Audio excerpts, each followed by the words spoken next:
Coucou, j'espère que vous allez bien. Aujourd'hui, je vais vous dire quelque chose. Qu'est-ce que je vais te dire aujourd'hui? Il faut que tu guérisses. Guérir, c'est être libéré d'une maladie, être libéré d'un mal.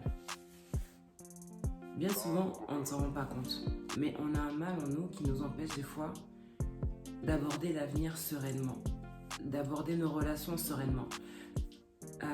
Les blessures du passé, les blessures qu'on a eues dans notre passé, viennent souvent entacher notre présent.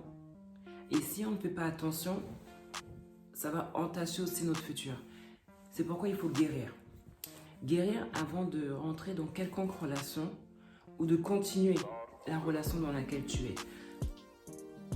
Si tu laisses tes blessures du passé t'indisposer, susciter en toi des colères, des mauvaises humeurs par rapport à ce que tu as vécu et tu vois des similitudes avec ta relation présente, prends le temps de guérir. Fais une pause et dis-toi que là, il serait certainement temps que tu prennes du temps pour toi pour guérir de ce qui ne va pas. Au risque de perdre tes relations ou ta relation, au risque de te perdre toi-même. À force de toucher à une blessure, tu l'empêches de se refermer. À force de regarder une chose, on ne fait qu'y penser.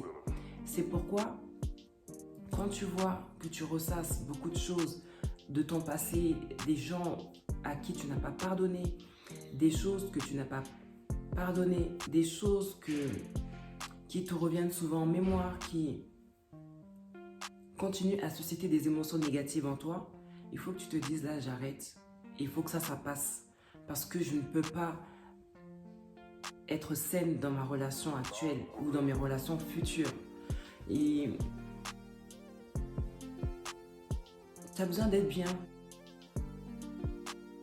Tu as besoin d'être bien, tu as besoin de vivre bien ta relation, tes relations, que ce soit sociale ou sentimentale. Il faut que tu les vives bien, tes relations. Il faut que tes blessures du passé te servent pour ton futur, dans le sens où que tu utilises les erreurs du passé pour savoir comment marcher à l'avenir. Et non pour plomber tes relations.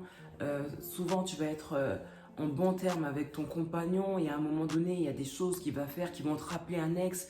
Et voilà, bim, les émotions reprennent le dessus, tu t'énerves, tu vas avoir une réaction disproportionnée par rapport à la situation, juste parce qu'en même temps, les émotions du passé rentrent en ligne de compte et s'ajoutent aux émotions présentes. Il faut que tu prennes le temps de t'occuper de ça pour garder une relation saine avec ton entourage. Regarde devant, avoir un meilleur lendemain et non regarder derrière et plomber encore ton actuelle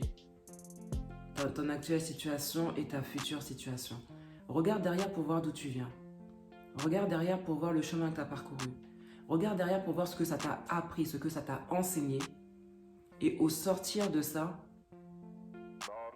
tu pourras avancer dans tes relations. Mais ne regarde pas derrière avec les mêmes sentiments, avec les mêmes émotions, avec la même rancœur, avec la même colère, avec la même amertume. Tous ces sentiments, tu dois les laisser derrière. Tu dois les laisser derrière et chercher à travailler sur toi. Entame un processus de reconstruction personnelle en prenant déjà toi-même cette décision et en te faisant aider aux besoins. C'est pas facile, c'est un travail de longue haleine, mais un travail qui en vaut la peine. Donc, pense-y. Si tu sais que tu es encore blessé, si tu sais que tu as encore des rancœurs, qu'il y a des choses que tu n'as pas pardonnées ou que tu pensais que tu avais pardonné mais que tu n'as pas pardonné. Dis-toi, il faut que je guérisse d'abord. Parce que les blessures qui sont en toi, qui ne sont pas refermées, elles sont en train de saigner à l'intérieur. Et le problème, c'est quoi? C'est que les personnes qui ne sont pas responsables de ces blessures vont te voir saigner sur elles. Elles vont... toutes les conséquences de ton amertume, de ta déception, de ta rancœur, de ton passé retombent sur elles et elles n'y sont pour rien. Elles sont imparfaites. Elles ont un comportement qui vont te rappeler des choses. Mais elles n'y sont pour rien. C'est pour ça qu'il faut que tu te dises que là, moi d'abord, on ne donne que ce qu'on a. Si tu as les mains vides, tu ne peux rien donner. Guéris-toi d'abord. Aime-toi d'abord. Prends soin de toi d'abord. Et quand tu seras mieux, tu verras la différence. Et pour toi, et pour tes relations, tant sociales que sentimentales et familiales. Sur ce, j'espère avoir aidé quelqu'un. Bonne continuation. À bientôt.